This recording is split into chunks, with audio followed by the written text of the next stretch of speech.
Hello there, Year 2s. Are you ready for part 2 of our breakfast banquet? Okay, so the royal breakfast part 2. Okay, let's see.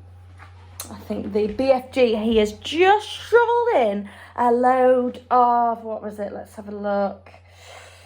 There we go. The BFG grabbed the garden spade and scooped up all the eggs, sausages, bacon and potatoes in one go and shoveled them into his enormous mouth. And he absolutely loved it, didn't he? Okay. That was only one titchy little bite, the BFG said. Is you having any more of this delunctuous grubble in your cupboard, Magister? Tibbs, the Queen said, showing true regal hospitality. Fetch the gentleman another dozen fried eggs and a dozen sausages. Mr. Tibbs swam out of the room, muttering unspeakable words to himself and wiping his brow with a white handkerchief. The BFG lifted the huge jug and took a swallow. Ouch, he cried, blowing a mouthful across the room. Please, what is this horrible swig pill I is drinking, Magister? It's coffee, the Queen told him, freshly roasted. It's filthsome. The BFG cried out, Where is the frobscottle? The what? The Queen asked. The deluctuous fizzy frobscottle. The BFG answered, Everyone must be drinking frobscottle with breakfast, Magister. Then we can be whiz-popping happily again together afterwards. What does he mean? The Queen said, frowning at Sophie. What is whiz-popping? Sophie kept a very straight face. BFG, there is no frobscottle here, and whiz-popping is strictly forbidden. What? Cried the BFG. No frobscottle, no whiz-popping, no voluptuous music, no boom, boom, boom. Absolutely not, Sophie told him firmly.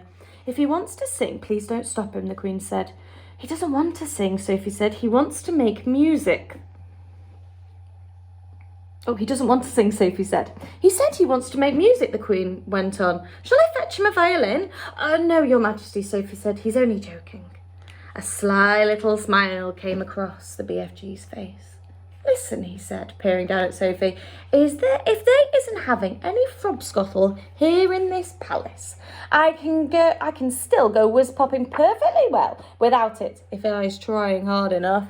No, cried Sophie, don't. You're not to, I beg you. Music is very good for the digestion, the Queen said. While I'm up in Scotland, they play bagpipes outside the window whilst I'm eating. Oh, do play something. Oh, I has Her Magister's permission, cried the BFG, and all at once he let fly with a whiz-popper that sounded as though a bomb had exploded into the room. The Queen jumped. Whoopee! Shouted the BFG. That is better than bagpipes, is it not, Magister? It took the Queen a few seconds to get over the shock. I prefer the bagpipes, she said, but she couldn't stop herself smiling.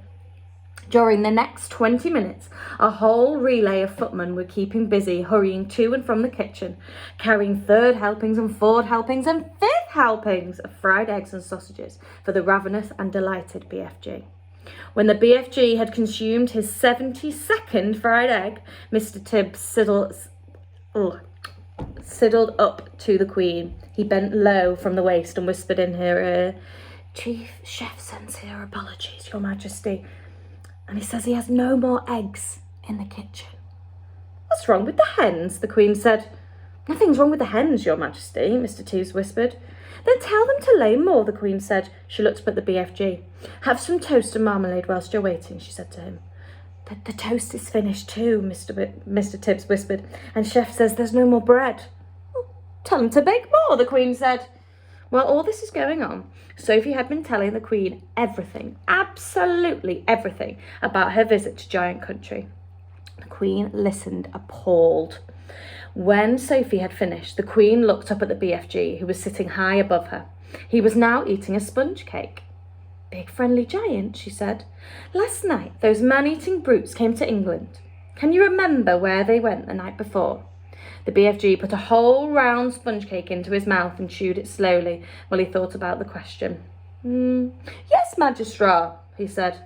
I do think I is remembering where they said they was going the night before last. They was galloping off to Sweden for the sweet and sour taste. Fetch me the telephone, the Queen commanded. Mr. Tibbs placed the instrument on the table. The Queen lifted the receiver. "Get me the King of Sweden," she said. "Good morning," the Queen said. "Is everything all right in Sweden?" "Everything is terrible," the King of Sweden answered. "There is panic in the capital. 2 nights ago, 26 of my loyal subjects disappeared. My whole country is in panic." Your 26 loyal subjects were all eaten by giants," the Queen said. "Apparently, they taste of Swedes." Why do they taste like Swedes?" the King asked. "Because the Swedes of Sweden have a sweet and sour taste. So says the BFG, the Queen said. "I don't know what you're talking about," the King said, growing testy. "It's hardly a joking matter when one's loyal subjects are being eaten like popcorn." "They've eaten mine as well," the Queen said. "Who's they, for heaven's sake?" the King asked. "Giants," the Queen said. "Look here," the King said. "Are you feeling all right?" "It has been a rough morning," the Queen said. "First I had a horrid nightmare, then a maid dropped my breakfast, and now I've got a giant on my piano." "You need a doctor quick," cried the King. "I'll be all right," the Queen said. "I must go now. Thanks for your help." She replaced the receiver. "Your BFG is right," the Queen said to Sophie. "Those 9 man-eating brutes did go to Sweden." "It's horrible," Sophie said. "Please stop them, Your Majesty." "I'd like to make one more check before I can call out the troops," the Queen said. Once more she looked up at the BFG. He was eating donuts now, popping them into his mouth 10 at a time like peas. "Think hard," she said. "Where did those horrid giants say they were galloping off to 3 nights ago, BFG? The BFG thought long and hard. "Woohoo!" he cried at last. "Yes, I is remembering." "Where?" asked the Queen. "One was off to Baghdad," the BFG said. "As they is galloping past my cave, Flesh Lumpeater is waving his arms and shouting at me, 'I is off to Baghdad, and I is going to Baghdad, and my mum, and every one of their 10 children as well.'" Once more the Queen lifted the receiver. "Get me the Lord Mayor of Baghdad," she said. "If they don't have a Lord Mayor, get me the next best thing." In 5 seconds a voice was on the line. "Here is the Sultan of Baghdad speaking," the voice said. "Listen, Sultan," the Queen said. "Did anything unpleasant happen in your city 3 nights ago?"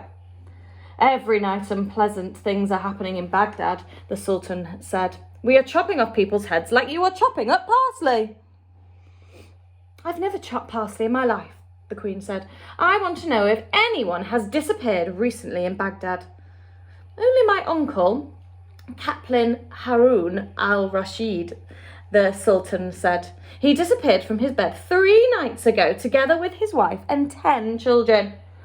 "There you is," cried the BFG, whose wonderful ears enabled him to hear what the Sultan was saying to the Queen on the telephone. "Flesh Lumpeater did that one. He went to Baghdad and Mum and all the little tiddlers." The Queen replaced the receiver. "That proves it," she said, looking up at the BFG. "Your story is apparently quite true. Summon the head of the army and the head of the Air Force immediately." And that is the end of chapter 20, part 2. So tomorrow we are going to be reading chapter 21, The Plan. Now we are getting quite close to the end now, which is very, very exciting. Not got long left. I'll see you all tomorrow for another story time. Bye.